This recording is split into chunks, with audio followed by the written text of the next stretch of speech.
ഇന്ന് തന്നെ ഡൗൺലോഡ് ചെയ്യൂ. കാണൂ നിങ്ങളുടെ ഫേവറേറ്റ് ഷോസ്.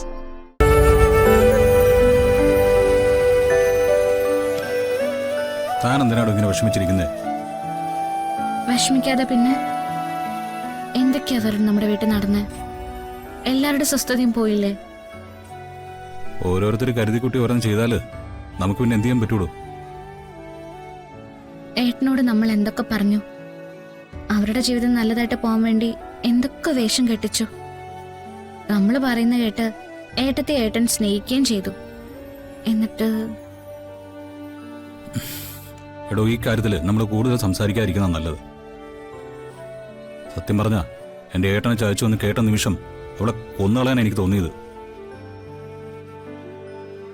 ഏട്ടനൊരു പാവ, ഒന്നും താങ്ങാനുള്ള ശേഷി ഏട്ടനില്ല.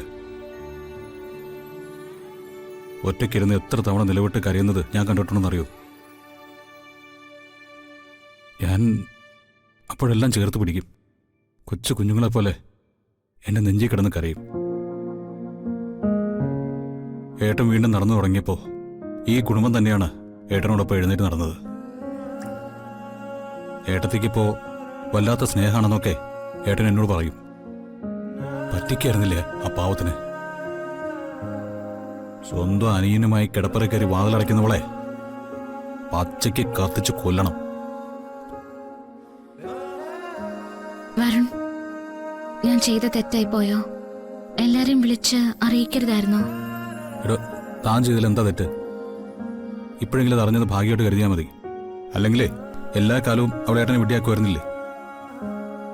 പോട്ടോടോ, പൊറുക്കാൻ പറ്റാത്ത തെറ്റ് ചെയ്തവരൊക്കെ വീടിന് പുറത്ത് തന്നെ പോട്ടെ.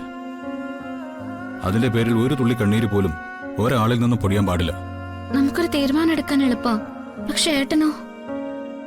ശരീരവും മനസ്സൊക്കെ ഒന്ന് നേരായി വരുന്നല്ലേ ഉള്ളൂ. എന്തു പറയാൻ? ആര് പറഞ്ഞു മനസ്സിലാക്കും?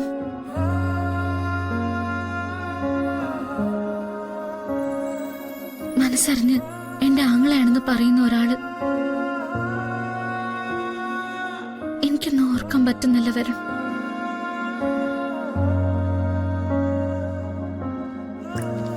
എടോ, ഈ കണിമംഗലം കുടുംബത്തെ സംബന്ധിച്ചിടത്തോളം വളരെ നിർണായകമായ ഒരു സ്ഥലത്താണ് നമ്മളിപ്പോൾ എത്തിച്ചേർന്ന് നിൽക്കുന്നത്. ഇവിടെ ആരെങ്കിലുമൊക്കെ ധൈര്യം കാണിച്ചേ പറ്റൂ. ഏട്ടൻ എന്തായാലും തളർന്നു വീഴാൻ നോക്കിയേ പറ്റൂ. ഏട്ടനെ നമ്മൾ നോക്കൂടോ. ഏട്ടന്റെ മനസ്സ് തളരാതെ ഇടവും ബലവും നമ്മൾ നിൽക്കും. എന്ത് കുറവായിരുന്നു ഏട്ടത്തിക്ക്?